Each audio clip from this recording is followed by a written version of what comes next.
हे hi hello नमस्कार, मी निशा. माझ्या आणखीन एका नवीन व्हिडिओमध्ये तुमचं अगदी मनापासून स्वागत करते. आज मी तुम्हाला दाखवणार आहे की मटार हा 7-8 महिने कसा फ्रीजमध्ये साठवायचा. मटारचं सीझन 12 महिने नसतं, फक्त थंडीच्या दिवसातच मटार जास्त प्रमाणात मिळतो. मग तो स्टोरेज कसा करायचा किंवा त्याच्यामुळं आपल्याला 7-8 महिने ताजा मटार कसा खायला मिळेल हे मी तुम्हाला स्टेप बाय स्टेप दाखवणार आहे. तर जास्त बडबड न करता मी डायरेक्टली तुम्हाला साहित्य आणि रेसिपीज दाखवते. जास्त दिवस मटार टिकून ठेवण्यासाठी इकडे बघू शकता, एक बाउल मी मटार घेतलाय, छान असा सोलून. बघू शकता छान असे टपोरे दाणे त्याचे आणि एकसारखा गोल गरगरीत आहे. खराब वाटाणा फक्त आपल्याला काढून टाकायचा आहे, खराब वाटाणा घ्यायचा नाहीये, नाहीतर तो जास्त दिवस टिकणार नाही. एक वाटाणा खराब असेल तर सगळे वाटाणे खराब होतील. तर एक बाउल मी वाटाणा घेतलाय. इकडे एका भांड्यात मी पाणी गरम करायला ठेवले.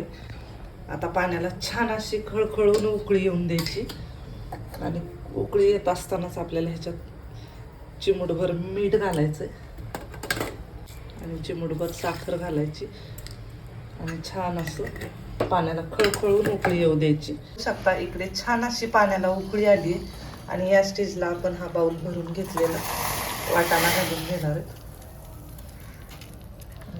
पाण्यात घातला की त्याला सुद्धा एक छान अशी उकळी काढून घ्यायची. हे सगळी प्रोसेस आहे ना आपल्याला मोठ्या गॅसवरच करायची, कुठेही बारीक गॅस करायचा नाही आहे आपल्याला. मीठ आणि साखर टाकल्याने कुठेही आपला वाटाणाचा कलर चेंज होत नाही आणि आहे तसे दाणे राहतात, कुठेही असे चेपल्यासारखे वगैरे दाणे होत नाही.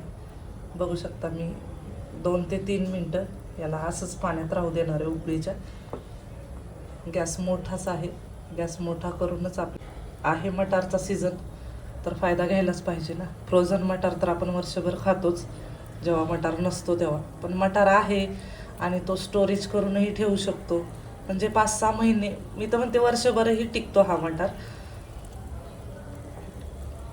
आणि ताज्या मटारचं काही खूप छान लागतं खायला, जेणेकरून पावभाजी, मसाले भात, पुलाव याच्यामध्ये ताजा मटार टाकल्यावर त्याची टेस्ट वेगळीच काहीतरी लागते छान अशी. फ्रीजचं पाणी थंड किंवा मग आईस क्यूब घातलेलं थंडगार पाणी आपल्याला घ्यायचं आणि हा जो मटार आहे तो आपल्याला त्या थंडगार पाण्यामध्ये टाकायचा.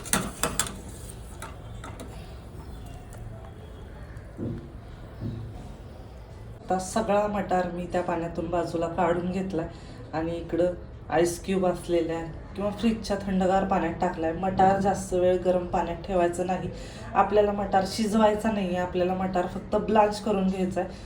तर आता ह्याच्यातच मी असं 2-3 मिनटं ठेवणार आहे ह्याला आणि ह्याच्यातही काही जास्त वेळ ठेवायची गरज नाही आहे. करून घ्यायचं आहे. इकडे चाळणी असते किंवा मग मी ह्याच्यात ते टाकून घेतलं आणि छान असं मी आता पाणी निथळू देणार आहे ह्याच्यावर. एखादी चाळणी असेल तरीसुद्धा तुम्ही घेऊ शकता आणि असंच मी निथळायला ह्याला 2-3 मिनटं सोडून देणार आहे आणि मग मी पुढे काय करायचं ते तुम्हाला बघू शकता. 3-4 मिनटं झालेत, मी असंच हे पाणी निथळायला ठेवून दिलं होतं. आता मी हे काढून घेते आणि इकडे पाणी आपलं सगळं निथळलं आहे खाली त्याचं आणि इकडे आपला किचन टॉवेल म्हणा किंवा किचन नॅपकिन असतो ना, त्याच्यावरती हा सगळा मटार आहे ना आपल्याला थोडासा असा पसरवून घ्यायचा आहे.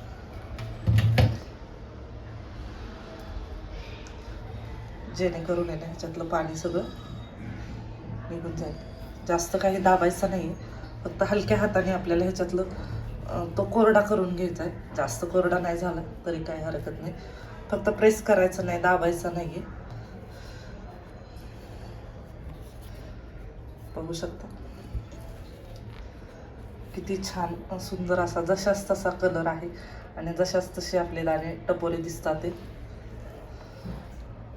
थोडासा अजूनही आपण ह्याला ड्राय होऊ देऊ 2-3 मिनटं आणि आपल्याला काहीच करायचं नाही. एखादं काचेचं म्हणा, प्लास्टिक म्हणा किंवा मग झिपलॉक बॅग म्हणा, असं एखादं एअरटाईट कंटेनर घ्यायचं आहे आणि त्याच्यामध्ये हा मटार आपल्याला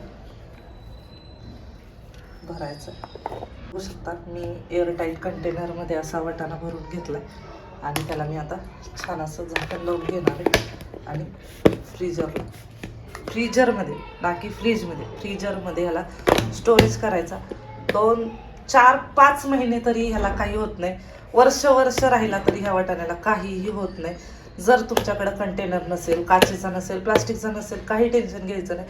झिपलॉक बॅगमध्ये सुद्धा तुम्ही ह्याला स्टोरेज करू शकता आणि हवं तेव्हा वापरू शकता. पावभाजी, मसाले भात, पुलाव आणि कशालाही मटार होण्यासाठी एवढा स्टोरेज केला आहे मी. 4-5 किलो छान असा स्टोरेज करून ठेवणार आहे सीझन संपेपर्यंत. तुम्ही सुद्धा स्टोरेज करा आणि मस्त असा आस्वाद घ्या. त्या खूप दिवस 7-8 महिनेही छान टिकतो.